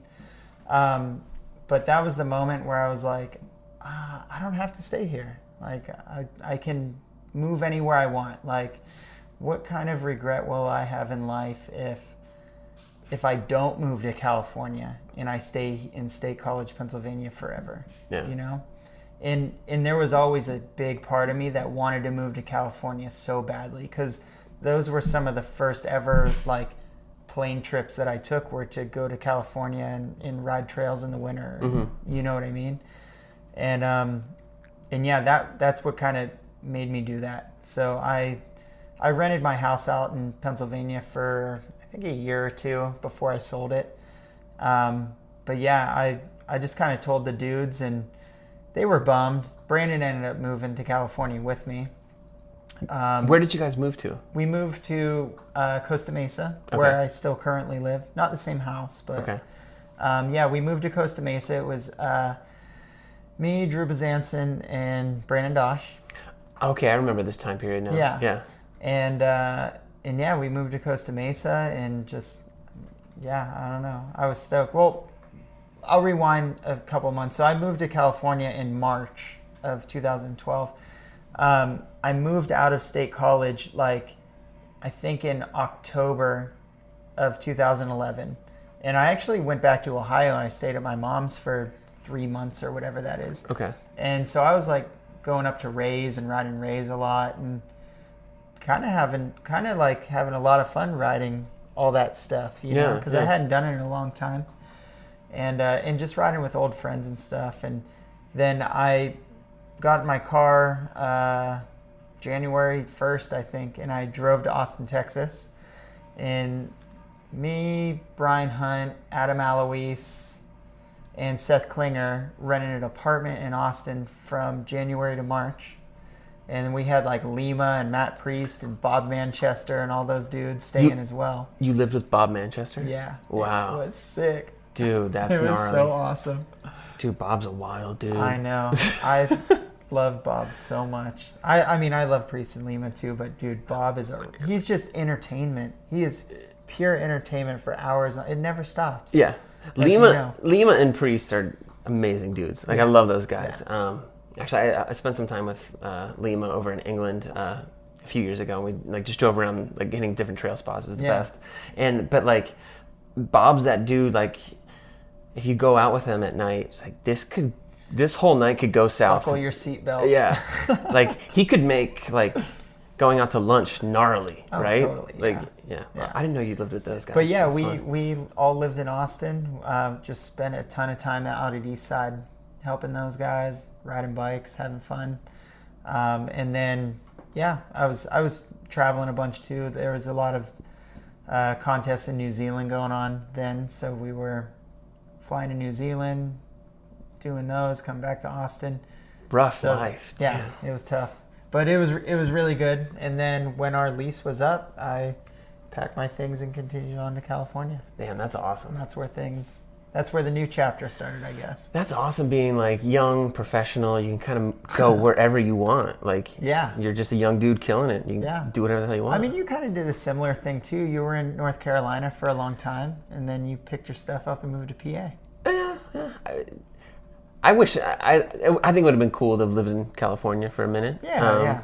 I mean, that's why I wanted to, like I said, I thought that I would regret not doing it, so I did it. Oh, yeah. No, that's totally awesome. I totally forgot that you lived in Austin for that time too. Yeah. That is not in my notes. I mean, it was a super small blip in the timeline, but I fully remember it now that you were talking about it. I remember that, like, you guys living down there. And yeah, it was so much fun. And Brian Hunt was there too. He was also there pretty much full time. Okay. And Brian and Seth, basically, out of that crew, they never left. Right. Seth lives in San Antonio, but Brian still lives in Austin. Seth lives in San Antonio? Mm-hmm. What's he doing out there? He's going back to school right now, actually. Oh, okay. Yeah, he's killing it though. He was when he lived in Austin. He was running one of Ron Thomas's show teams for a while. Okay. And that was when Ronnie had moved back to State College, so he was actually doing a lot of shows on the road with those guys before he started Rothrock and all that with Jamie. Okay. And then, he ended up, getting married. Well, he had a kid first, and then got married. Yeah. And I think they moved to San Antonio before having a kid. But he's going back to school. Okay. He's making moves. Yeah. So awesome. He's pumped. He loves life. Good for him. Yeah. So you settled in Costa Mesa. You're living with Drew Bazanzin and Brandon Dosh. Dude, that sounds like a good time. It was great. I mean, it's still great. Yeah. Those guys don't live with me anymore. But so, those are guys eventually. So this would have been, like you said, 2012? Yeah. Now, like, Drew's back in Canada. Is that right? Yeah. Dosh is back in Michigan. Yeah. Well, actually, Dosh lives in Ohio. Oh, no shit. Yeah. Where does he live in Ohio? He lives in Dayton. Or, like, maybe it's just north of Dayton. Doing what? He works in what is it? It's like I think it's a medical distribution facility. Okay. So he works in the warehouse. Oh, okay. Yeah. And I'm almost positive at Swamp Fest he told me he was going back to school too. Damn, all right. Yeah. Man, people living the pro life, going back, getting that education. Doing it. Can't hate on it. So you're still out in Costa Mesa. You're still doing pretty well. Yeah. Riding-wise. I think so, at least. No. I mean, I love the posts. Tell me a little bit about the wetlands. Yeah, the wetlands. Or am I skipping too far ahead? No, you can. Yeah, you're good. Yeah, the wetlands, they're kind of they are the trails that we dig at. So when I first moved to Costa Mesa, I don't think I rode the wetlands until like the end of summer. I didn't even know they existed. They're super close to my house. Well, it's a pretty old spot, right? The place has been there for a while. Yeah, they have been there for a while. I was like driving out to Riverside to ride heaths every other day, and like I was driving all over the place, trying to ride trails. I mean, just from Costa Mesa to Heath's place to Riverside, it's an hour drive. Well, it could be like, and it could be 4 hours, right? And that was the crazy thing. It's like, dude, middle of summer, like you have to leave at like sometime before 2 p.m. Mm-hmm. You know, and then you don't even start riding at Heath's until like 7. You know what I mean, or 8 or something like that. Yeah. The wind has to die down, heat has to go away. Kind of the general thing for California. It's super hot inland. It's like 110 degrees inland in the summer. Yeah. So you got to wait it out. But yeah, I was driving all over the place, trying to ride trails, and little did I know, like 20 minutes away, there's a pretty decent set of trails. But yeah, the first time I ever went there, Ryan Gutler and Victor Salazar told me about him, and I was like, yeah, sure, I'll come ride. They had been working on him a little bit, just kind of getting them riding because they were pretty much abandoned. I don't think anyone really rode them because the first time I went there with them, I was like, who builds these trails? Who's the dude, you know? And they're like, yeah, no one. Like, we just kind of came out and just fixed a couple things up so we could ride him. I was like, oh, sick. So I was always like hitting Victor up and seeing like, oh, when are you going out to dig? Like, I'll come help dig, whatever. And then eventually I just found myself out there kind of digging a lot by myself. Okay. But I had started to meet a bunch of new people that I hadn't, well, I've known in crossing and stuff or in passing by or whatever, but I'm realizing that all these people live in Orange County where I live. So I got everyone's numbers, and like, this is when group texting first came out actually, and threw everyone into a group text, and I was like, hey man, like, I rode with you guys a couple times at Wetlands, like, and I know you guys live local or whatever, just wanted to see if you guys just want to like start a group of friends and hang out and like, I don't know, dig at the trails and drink beer or whatever, you know what I mean? Yeah. And they were like, yeah, that sounds cool. And we just started going out there more and more. Who's the normal crew out there? These days? Yeah. Myself, Justin McClintock, who is originally a racer, but has become a lot more comfortable in freestyle now. McShittalk? Is that what you guys call it? McShittalk. Okay. Yeah, Justin McShittalk. Another friend of ours, he's called on the Instagram, he is the Fit Model. Okay. His name is Luke Jacobsma. Super awesome dude. He's always out there digging. Everyone has a nickname basically. Our other buddy from Redding, California, his name is the Kook. His real name is Travis Kaiser. Okay. And then we get guys like Nick Sawyer, who comes out, who you know is a really well-known artist. Who else have we got out there? We have a couple younger guys. We had like a really big scene of younger guys that were out there, but they've all kind of dissipated, just like started going to college and getting jobs and stuff. But one of the kids that's come through like super solid, his name's Jared Tipton. We call him Jerry though. Okay. He's Jerry. But yeah, Jared, I think he's 19. Okay. So, but he has like a pretty demanding job now, and he goes to school still. But dude, he loves riding, and he doesn't care about doing crazy tricks or anything. He's got a really good bag of tricks, but he comes out and rides when he can.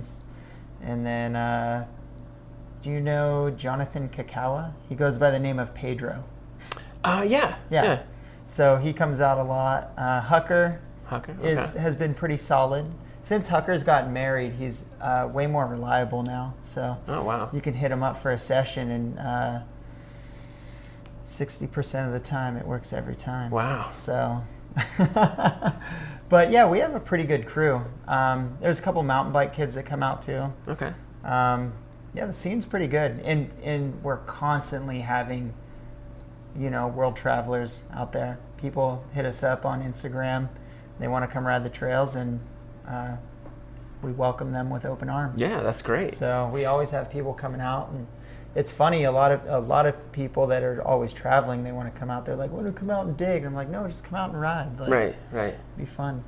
We're gonna go in a different direction here because I have to talk about, or I have to ask about, the front flip over the fence, or not over the fence, clearly Onto it. But I mean, have you told that story a lot?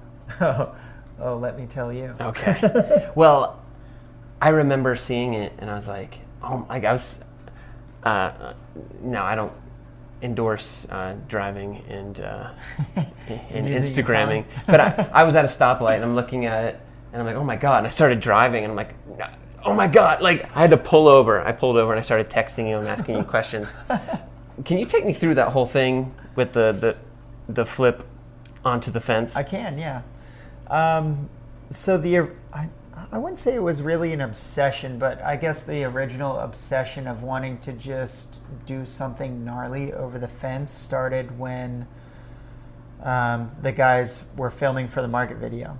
And I was there one day riding with Ronnie, Dennis, Jeff Slatterly was in Jeff's part. He threed over the fence. Was it the same day? No, or this is when the seed was planted. This is when the seed was planted. Okay. Back in like 2012, I think. Okay. When they came up to film, and Jeff took this sick line, ripped some bowl corners, got a bunch of speed, and threed over the fence.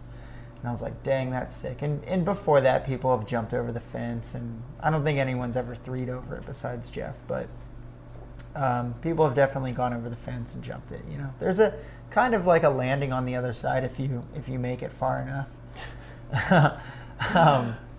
So I'm not the best at like putting web edits out.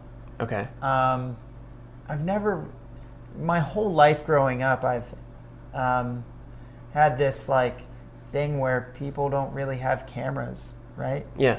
So I've never been like a huge filmer, I guess, but I was filming for a video part, which happens like once every 4 years or something for me.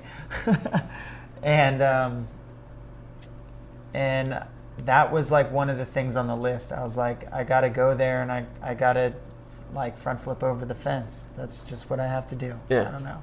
I had it in my head. So Nathan Sykes was filming us for Colony, and I was like, Nathan, today's the day. We're going to the cement park. Like, and I had been going there for like a week or two, just like ripping lines around the bowl, trying to find the fastest line. I had 3 different ways of getting speed to go over the fence, and I showed them all to Nathan. I was like, which one do you think is the fastest? And he was like, honestly, I think you just pedaling fast around the bowl and dropping in is the fastest way.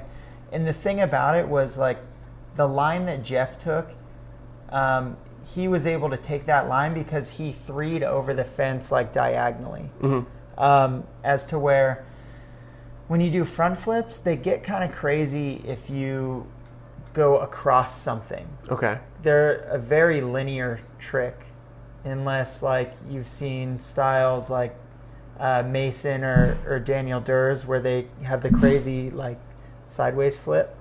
I think that was Ronnie unclipping out of his Peloton.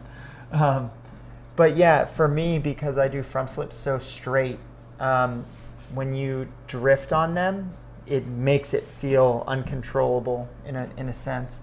So I had to pick a line that was going to go straight over just straight over that thing. So that was kind of like, I guess, my handicap going into it. But yeah, Nathan was like, dude, they're all pretty similar, but I think like you can get away with just dropping in and doing it. And I was like, all right, cool. That's what I'm going to do.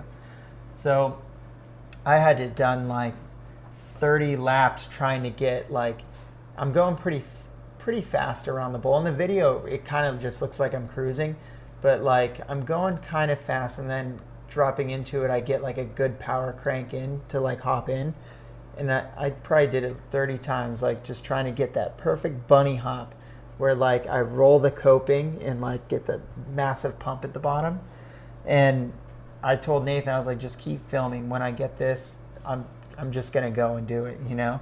And keep in mind also, I have never even jumped the fence. So you didn't jump it straight at all? No. You're just going to go straight into the front flip? I was like, I'm not jumping it. I'm just going to front flip the fence. I'm not trying to jump the fence and then come back in. I really didn't want the attention. And what's weird is like I think over time, for some reason, I get a little bit more like anxious riding in front of people. Okay. I don't know why. It's super weird. Have you ever had that?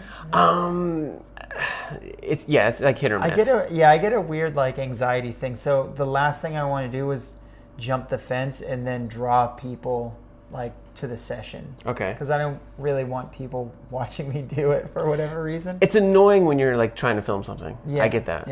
Yeah, and maybe that was part of it too. But yeah, I dropped in and I was like, yep, this is the one. Dropped in, pumped. So when I went off the lip, literally as soon as I left the lip, I knew that I got the wrong pop. So going off the lip, I was like, oh man, like I'm higher than I need to be. Like I just felt it, you know what I mean? Yeah. And I got like the front flip pop instead of like the push through that I was looking for. Well, yeah, you're coming out of a bowl. Yeah. And yeah, in the bowl, I think that's probably a 6-foot quarter that I came out of too. It's, with coping. Yeah, and it's hard to tell because it's in a bowl corner, and the deep one is like 10 or something. And yeah, but I knew instantly. So as I'm front flipping and I see the sky, I'm like, all right, I have an idea that the fence is somewhere below me. But I've done so many front flips that I feel like I almost have eyes in the back of my head. I know what's going on underneath me. Yeah. Even on a dirt jump. Like if I'm doing a front flip on like a big first set, I can hold the fronty out as long as I want, to the point where, like, I don't know if you've seen like a lot of dudes do front flips.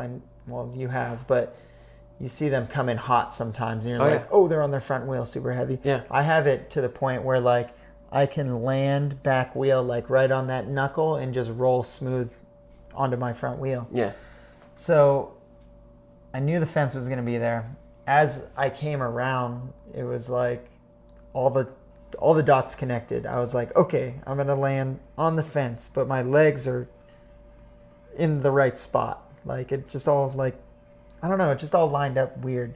Like, and I just stayed super calm because in past experiences, like I know if I let go of the bike, my body's going to speed up. Yeah. If I just hold on to the bike, like I can just kind of ride out whatever's happening, you know?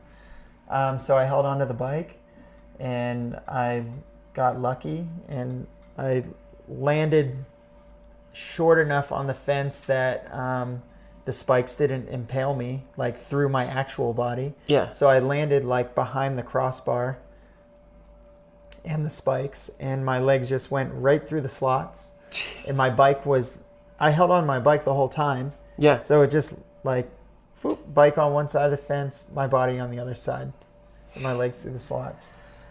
And I was tripping. The luckiest. Yeah, the luckiest shit ever. I mean, obviously, it sounded like you were in control. Like even when stuff was going wrong, you could still see that you knew where you were at, and you knew what to do. You don't let go of the bike. I was super calm the whole time because I knew like I said, I knew what was happening, and I knew the only way to deal with it was to stay calm. So I did, and I came around, and it worked out. I knew if I had let go of that bike, like I probably would have put my chest through one of those things. Dude, you know, it could have gone so bad in so many different ways. Yeah. Here's a follow-up question to something I saw on Instagram. Did Matt Berenger send you that shirt, the Metallica shirt? Yeah. Did he send it to you? Yeah. Oh, that's awesome. And the Metallica shirt's really crazy because. By the way, what does the shirt say? Metal up your ass. Okay. So Metal Up Your Ass was supposed to be the name of their first album, I think, Metallica's first album. Okay. And the record label thought it was too gnarly. Okay. So they changed it to, I can't remember what the first album was. Yeah, I don't know the discography there. Yeah, but they changed it. And when they changed it, they already had like some shirts or merchandise or something. So that shirt's like kind of a gnarly like collector's item, I think. Oh, wow. Okay. And yeah, dude, Matt just like messaged me one day. Dude, from one front flipper to the next. Yeah. Like, that's right. And that was like, dude, I got a trophy, you know? Dude, seriously. I took it to the craft store. He wrote like some stuff on it, signed it, and I took it to the craft store and got it framed up super nice. Damn. And now it's on my wall. Dude, how sick is that? It's so sick. It is so sick. That's, I mean, Matt Berenger's like, I mean, he's been legend status for so long. And yeah. I remember seeing that on his Instagram, like, oh, I'm going to send you this shirt. And it was the shirt, the Metal Up Your Ass. Yeah. I was like, I wonder if he's like just talking, because it doesn't seem like something Berenger would want to get rid of. Right, yeah. Because he's, a huge Metallica fan. Dude, I was tripping on that, dude, for that's sure. Sick. But yeah, he sent it, and I was like, all right, man, he sent it. I'm like, I'm going to frame it up. Because he was like, if I sent this to you, like, would you be psyched? Would you keep it or whatever? I'm like, hell yeah, I would. Like, Yeah. most definitely. Why would I not? Yeah, what are you going to do? Use it as like an oil rag or something? Yeah, exactly. So as soon as I got it, I went and got it framed, and I sent him the photo. I was like, I told you, man, like send it to him on my wall, sick. you know. Why didn't you post? Did you put that up I anywhere? did, yeah. Oh, okay. I guess you missed it. Yeah, I did post it somewhere. I can't remember if I put it on my story or I might have put it on my actual feed. Okay. Damn, that's sick. Yeah. It's funny. I go like almost. I go like from on my notes here. It's like front flip, near death experience, and then marriage. I don't have any segue in between anything. Or actually, it went marriage to front flip fence, near death experience. But so the clip, the front flip clip. We were talking about this before. Like you had that licensed, is that right? Yeah. So that you would actually get paid for the clip. So that if it got used elsewhere, you would get paid for it. Yep. And what was the process like with that whole thing? Because I think so many people put gnarly shit online without ever thinking like, oh, this could go viral or this could get like some serious exposure, and they kind of get gypped on it. Totally. And we were talking about Big Daddy. Kind of got gypped on that that big launch where he like gapped off the bike, later on the other transfer. one. Yeah. In this day and age, I think it's a good skill to know like how to license that. It is totally, that sort of thing. And after that too, and I've been pretty vocal that like I got it licensed and did all that stuff before setting it free into the wild. Oh yeah. But yeah, I've had a lot of different pros now like hit me up just asking about it, and it's a super easy process. I use a company called Jukin Media, Jukin, and it's super easy. Honestly, you can just go right online on their website and submit like whatever you got, your video, and if it's crazy enough, they'll kind of get back at you. Okay. But I had worked on some other videos in the past before, and I had a contact there, and I just emailed them, and I can't remember if they didn't work there anymore, but someone else got back to me from them. And I was like, hey, I know you get people saying this all the time. I was like, I have clips licensed with you guys already. I was like, but I have some crazy shit on my hands. Yeah. And they're like, all right, yeah, just send it over. We'll see what it was. 10 minutes later, we want it. I'm like, all right, cool. It's super simple, honestly. I have like a 60-40 deal. I get 60% of the payment, and they get 40. But it's essentially like having an agent. Yeah. They do all the hard work, and they put it into places that I wouldn't be able to get it. Like on the Ellen DeGeneres show? Exactly, which that was on there today. Yeah. And still, it's a year and some change from that. And dude, it goes through these waves, and I can I see when the waves hit because of Instagram. Okay. So there will be a month where like I don't see anything or hear anything about front flipping onto a fence, and then next month everything I get tagged in is me on a fence.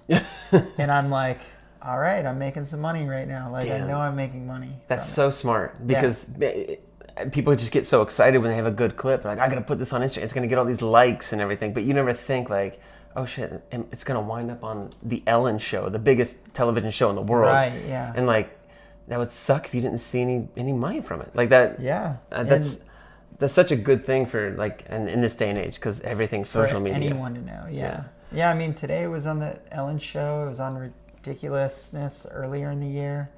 And then when it hit, it was on Sports Center and NBC or something like that. I don't know. It was everywhere. That's funny. It was all over the place. That's funny. Yeah. But it takes about a week or two. Okay. It's super short time. I think I got mine done in like a week or in like a day or something like that, you know?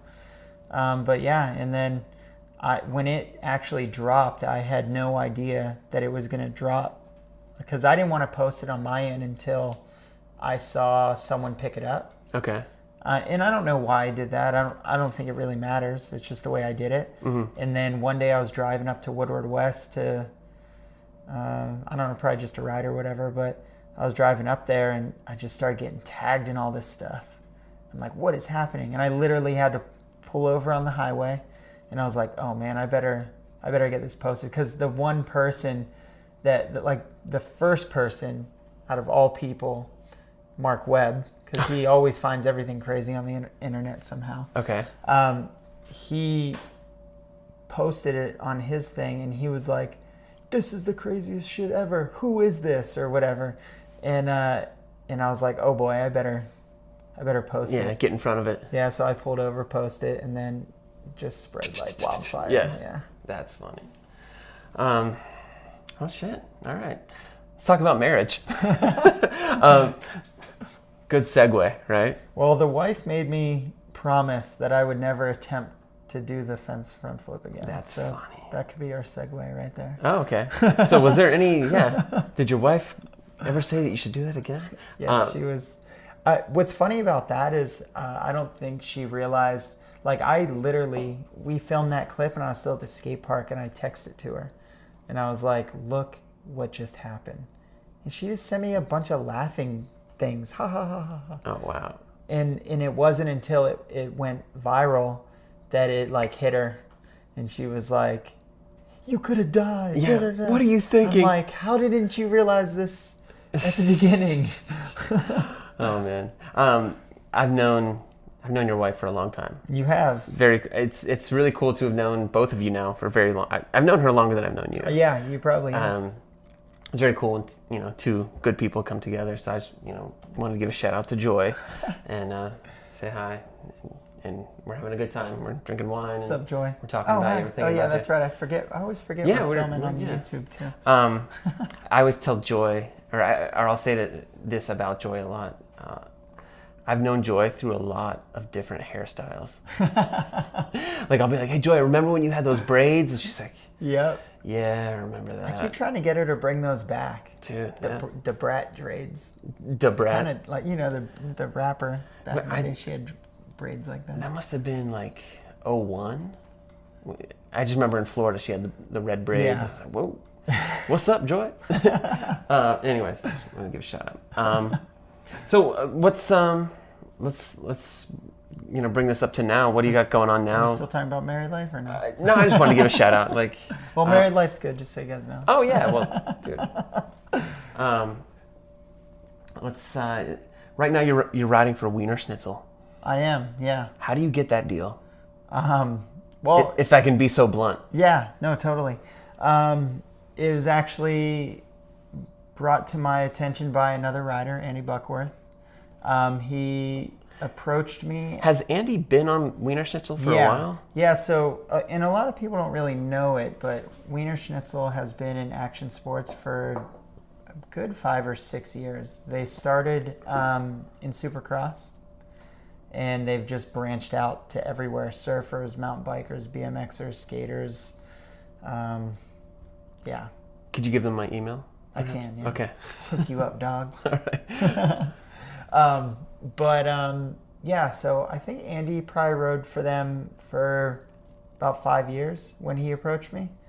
And this is, I think this is maybe going on 2 years ago. Oh, no, yeah, it's a little more than a year ago. He approached me at one of the Toyota Triple Crown events. He was like, hey man, like I've been talking to Wiener Schnitzel about adding another BMX dude. Is it something that you'd be interested in? And I was like, yeah, sure. Like I would love to sit down and chat about it, So yeah, I went into their office, which oddly enough is like 10 minutes from my house, and sat down with the CEO and president, and it's just super cool. I was stoked on it as soon as I walked through the door because they're a family-owned company. Okay. Yeah, and I've had experience with family-owned like corporate companies in the past, and they're always the best experience because you don't really have to go through like a chain of command to get things done, and growing into the relationship, you just become you're able to trust each other because you're like friends, Yeah. So it's pretty cool because I can pitch kind of different projects and stuff, and they get psyched, and they either want to do it or they don't, you know? Yeah. So I'm actually doing like a bowl jam. Yeah, but the jam coming up this at the Tuesday. California training facility. Right? Yeah, yeah. Oh, that's right. So I'm super pumped on that. I've got like a bunch of different sponsors throwing gear for product toss, and Wiener Schnitzel's bringing down like a food cart and stuff to cater the event, and got our BMX guys to come out and film it and shoot photos. And so yeah, it's just cool. It's just people, I don't know, just bringing people together. Well, yeah, and now more stuff. than ever, it's important to do stuff like that and for riders to get involved and put on events and really do something and give back. Because I mean, it's these are strange times. Yeah, BMX. Totally. And they were pretty psyched too because believe it or not, I kind of do a lot of shows here and there. I do shows for ASA. I do shows with Micah Crayons, and especially more shows now with Micah in Division because he has that big airbag ramp thing now. I noticed it. Is that thing fun to ride? Dude, it's so much fun. Is it like a big resi, or is it? It is, yeah. Okay. So it's we drag the airbag out, and then we have 3 sheets of resi that we put down on. We overlap them with the big one in the middle. Yeah. And you just blow that thing up and party. It's seriously awesome. You've been doing those with Saavedra, right? I have, yeah. Awesome. Yep. It's funny because Saavedra he seems like such a hardcore trail dude, but he can do all those tricks. Oh, he's got moves. Yeah. He's stoked. And it was fun riding with him too because he had like a really bad injury not too long ago with his leg. Yeah, I remember. A few years ago. He did that at Hazelwood. Yeah. Yeah. And it was fun like being on the rolling because we actually do have like a lot of similar kind of big tricks. He can, flip whips and front flips, no-handers and stuff like that. So it was fun like getting him doing that stuff again. That's sick, yeah. Yeah, he was pumped. Well, what are your plans for this year? What are the plans for the future? Yeah, this year's actually, this year's been pretty crazy so far. I've been pretty nonstop. Actually, last year really never ended into this year. I went on a trip to Argentina in December last year. Came home on like December 18th and flew straight to the East Coast to do Christmas here. Mm-hmm. And then when I went back home, it was like right on to the next thing. It was kind of crazy. Yeah. But yeah, I've been doing a lot of shows, so that's been really, really good this year. I am. And you've been doing like the contests and stuff. You were out in Denver recently. Yep. And the first one's in Anaheim, so it's like basically my backyard. Yeah. So I've been doing those contests, and then. Are those things pretty good? Those dirt contests? Are they hit or miss? They're hit and miss. Okay. Yeah. I think Anaheim would have been really good, but the weather leading up to it was really bad. Okay. So the jumps just. Dude, Adam and those dudes did their best. Yeah. And even Denver was really awesome, but dude. Yeah, it snowed. Those guys got hit with, besides like a tornado or an earthquake or a natural disaster, those guys got hit with every element they ever could have this year building those things. Well, that's what you get in Colorado. It's like it could be like the nicest day in the world, and then the next day it could like blizzard. Yeah, when I showed up in Colorado, so going back to like the Division shows with the airbag ramp, Micah owns that roll-in now for those shows. Yeah. So with that roll-in goes to those contests too. So I was kind of in charge of, at least for Denver, I was in charge of taking the roll-in from Southern California to Denver. So I drove it with Alex Landeros to Denver and set everything up. The day we got there, 70 degrees. I was like putting sunscreen on, sweating. Yeah. Riding all the public dirt parks and stuff. Yeah. And then it snows for 2 days. But it was pretty crazy. But yeah, I've been doing those contests. I'm actually going to FIS in Montpelier coming up. They have a dirt contest. Yeah. So that's sick. I got that all booked and stuff last week. Doing this event. And then I come back actually from that, and I have 2 more of those airbag shows on the East Coast here. So I'll be back Where on the East Coast? One in New Jersey and one in Massachusetts. Okay. So what is it? Is it Foxborough, New Jersey, or is that Foxborough is Massachusetts? Okay. Yeah. And then I'm spacing the city for New Jersey, but okay. It's like the same. So basically, it's for Monster Jam. Yeah. So those Monster Jam tours follow like the Supercross stops as well. Okay. So it's at whatever stadium that is in New Jersey, MetLife maybe. Okay. But yeah, I got that, and then I'll be back here. Ronnie's actually going to do those shows. Oh, no. So that's going to be sweet. Will his back be able to hold up I hope to so. the challenge? I don't know, where is he at? He's in the kitchen, Okay. hurting, probably putting ice on. Ice in the back. But yeah, I've got those, so I'm going to try and do like a week of visiting pro out at Woodward. And usually when I go to Woodward, I gather a bunch of product and stuff from sponsors and stuff that wants to give out free stuff, and I'll hold like little mini contests at camp. But with everything that's going on, I don't think I have time to pull product together for it all. So it's kind of tough, but I'm still going to go out to camp and have fun and ride with the kids. And the reason I'm here now is because Woodward hired me to come out and kind of revamp all their dirt stuff. So just kind of get in there. I did all the BMX stuff for dirt. They have like a beginner mountain bike course that I redid, and then they have a pro slope style course. So it was me, Brent Heil, Ever Peacock, and Tyler Truman. Okay. And actually Chase Pazu helped out a lot too. Nice. So we did all that the last 2 weeks. Today was the last day we finished everything up and did all that. This year, Woodward is putting a Park City edition in. Yeah, I just heard about that. Yeah, so I don't know if you remember, I went to Riviera, Mexico. Yeah. For 3 months and built. So we're going to be doing that again in Park City. So I'm pretty excited for that. I kind of really enjoy doing that and like learning all that stuff. Yeah. So it sounds like you're super busy, which is great. I am. Yeah. Like it's great that a pro bike rider like yourself that's been around for so long is still like so active. Yeah. in our sport and still killing it. I'm definitely packing things in right now, and then I'll be going back and forth to different things from Park City as well. I've got some stuff going on with X Games this year where I don't know if I'll be riding X Games yet, but either way, I'm helping them out with some stuff. Just doing a little bit of athlete communication on the dirt side between what the riders want and how they want it built, and kind of communicate that and overlook some things and help with building the course kind of the week before. Okay, so you're like an athlete liaison. Yeah, pretty much. basically. Yeah. It's something that Dave King and I talked about last year at X Games. And then we went a step farther and kind of talked to Brian Kerr about it, and he was pumped. So we're rocking and rolling with that too. That's right. So I'm pretty stoked on that. Just, I don't know, I've kind of just been dabbling into like weird random new things here and there just to. Well, you kind of have to. This ain't 2006 where you can just ride out the Dew Tour for a year and. I know I can't front flip no hand all the way to the bank, you know. But got to work a little bit more.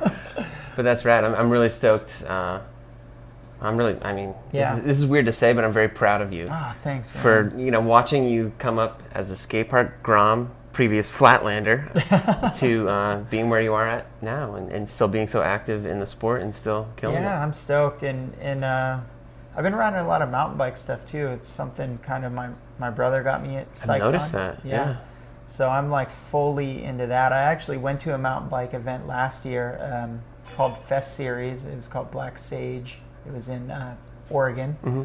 So, I know all about it. Yeah, that's gnarly. Yeah, so I after that, Graham Aggie sent me some stuff to get me going on a 26-inch downhill setup to build for Fest Series. So I got that all built up, and I plan on going to at least one of those events this year. For sure the Oregon one, but I really want to go to Europe for this other one called Loose Fest. Oh yeah. And ride that one. But we'll just see where those dates fall. Yeah, But dude, that Loose Fest, was that the one where they're like doing trains with the motorcycles? Yeah. Was it that? Oh man, that looks so gnarly. yeah, they're so and the mountain bike dudes are so rad too. Yeah, I they're know. awesome to hang out with and be around, and they're just super welcoming and cool. Yeah. But yeah, I'm kind of in the best shape of my life right now. I've just been like riding mountain bikes non-stop. Like I'm kind of an early riser, so I'll wake up and hit like a couple hour MTB ride at home. We have it's unbelievable how many trail spots there are for riding mountain bikes where I live. I can ride a different trail at one spot like every day of the week, but I could ride like a million other different spots during the week too. Like I'll never hit all the trails that are in our area, but yeah, it's cool. I kind of enjoy the climbing aspect. I think on average I probably climb like 1,700 feet a day. Damn, that sounds. But dude, I think it helps a lot. Being a BMX rider, you have a lot of imbalances because the way our feet are. Yeah. We're stuck in that one front foot forward for life. Oh yeah.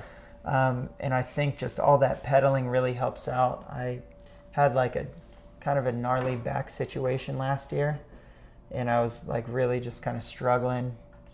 Like I noticed it started like last May, and then last year in May, and then by the time like October and November rolled around, I finally went to the doctor. Mm-hmm. But I have two like degenerative discs in my L4 and L5.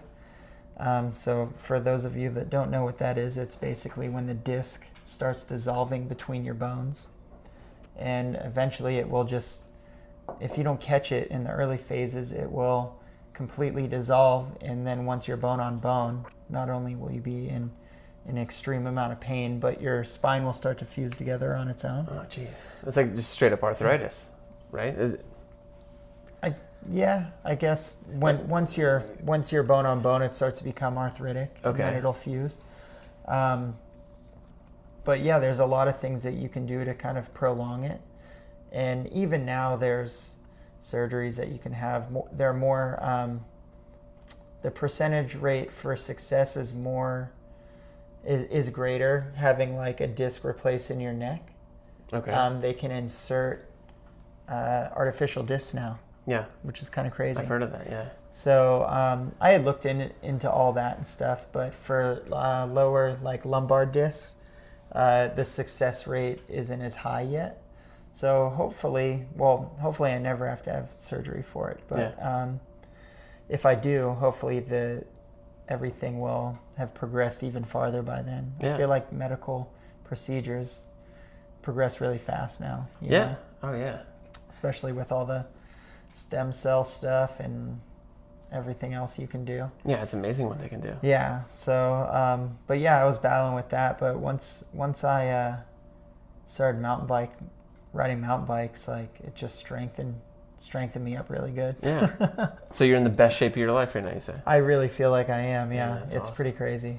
At the age of 33. 33. I am 33. Yeah. Nice. Yeah. Oh, it's a good time to be in great shape then. I know. Ronnie's a beast. I get pumped. Like when I come here, it's the stuff that we ride here is completely different from what I ride in California. Yeah. It's very like rocky here, sharp rocks, Mm-hmm. and they move and they're wet and there's leaves and there's a lot of elements. But I try my best to keep up with them. But when I go back home, I'm like an even better rider than I was when I left. But yeah, Ronnie's a beast. I think he just dangles me along. Like I can keep up with him, I think. But I'm pretty sure he could just leave me in an instant. That's nice of him. It is nice of him. We're talking about you, Ronnie. Ronnie's in the other room. Oh, okay. Well, shout out to Ronnie. Thanks for letting us occupy your living room. Very welcome. Ronnie's rocking a ponytail right now. Thank you. We were trying to get him in here. Ronnie, what's that? You saved me any wine? There's a little bit. there's some. You want some of this Sarlos and Son? You want to jump in here and get some I FaceTime? don't want people to see this pony. Oh, bro. He's got the top knot. Yeah. There you Boom. go. That's like almost a. Well, if it was red. All right, No, well, that's that's like it. a whiskey pour right there. Since we're done with the wine, should we end it on that note? I was thinking we could break it over our head like Lou Bickle, but Youngstown's finest. Speaking of. no. What else you got, man? That's the end of my notes. We were kind of freestyling it. Oh, all right. Yeah, my actually last question was like, do you ever see yourself moving back east? That was my there final we go. thing. There we go. You know, I'm 50-50 on everything. I really want to move back east because Ronnie's starting a family. Oh, Yeah. he has a family. I have a niece. Family is started. He has a wife.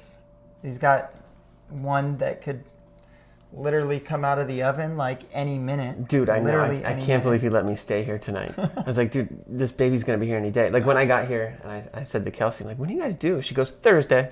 Yeah. I'm like, oh. Yeah. So, you know, I'm missing. I mean, Ronnie and I are on the phone FaceTiming every day. So I see why, but it's not the same, you know? No, I got you. So I'm definitely missing out on that. The real hurdle is getting Joy to leave California. Yeah, and she's like Mrs. California. She is Mrs. California. So that's the real hurdle. And she's kicking some serious ass right now at home too. She's worked at Fox for like 12 years, maybe longer at this point. I think it's 12 though. And she got a new promotion, taking on new roles. So she is just, she's a workhorse. She's one to be reckoned with right now. I barely see her anymore. Right. Even when I'm home. Right. I don't see her. She's almost on the same schedule as me. I get up early and leave and go do my thing, and she goes to work, and then I ride the sunset session at the trails, and we kind of meet at home at the same time. She literally works all day long. It's crazy. Well, yeah. But yeah, that's the main hurdle is convincing her Right. one day. But I'm afraid it might be too late by the time she gets convinced. Well, we'll see. I'd like to have you back east, personally. Oh, thanks. Dude, that would be sick. It would be good to catch some everyday sessions like the good old days. Yeah, man. I mean, we're going to have a good session tomorrow. So Oh, yeah. What time do you want to ride? whenever you want to ride, All right. I mean, I'll be awake. yeah, all right. Cool. Well, can't wait. Be a good session. Perfect. All right. Well, thanks so much for being on my podcast, Dude, man. thank you for having me. Super psyched. Like I said, I'm a big fan. I listen to them all. I will admit I have some catching up to do on a lot of podcasts right now because I've just been elbows deep in the dirt for 2 weeks straight. That's fine, man. But I love it. Your podcast's on the top of my list. Dude, So thanks, man. yeah. We're going to end it with that. With that.